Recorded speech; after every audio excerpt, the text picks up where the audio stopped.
Network News. Bunsod nga ng nangyaring malagim na trahedya kahapon sa Ateneo de Zamboanga at Umaga Campus kung saan ang dalawang menor de edad na mga estudyante ay nasawi bunsod ng pamamaril. Idineklara ng pamalang lungsod ng Zamboanga ngayong araw Agosto 19 bilang Day of Mourning. Ito ay bilang pagpapakita umano ng suporta at simpatiya sa pagdadalamhati ng mga kaanak ng mga nasawing estudyante gayon din sa buong komunidad ng Ateneo. Kasabay nito sinansala na rin ang pasok sa lahat ng antas ng pampubliko at pribadong paaralan sa lungsod.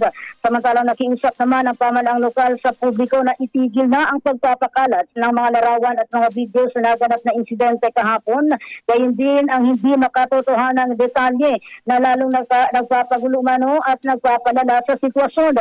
Hiniling rin sa publiko na igalang at bigyang panahon na makapagdalamhati ang kaanak at hayaan na lamang nagumulong ang investigasyon.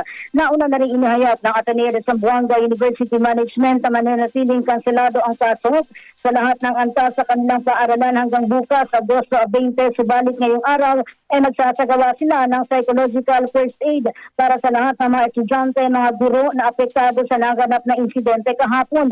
Samantalang inaasahang darating naman ngayong araw dito sa lungsod ng Zamboanga si Deputy Secretary Sani Angara kung saan inaasahang makikipagpulong umano ito sa PNP at management ng Ateneo de Zamboanga University sa tungkol sa insidente. Inaasahang dadalawin rin ito ang mga estudyanteng itinakbo sa pagamutan na nakaranas ng matinding takot at sugat sa kalagitnaan ng insidente.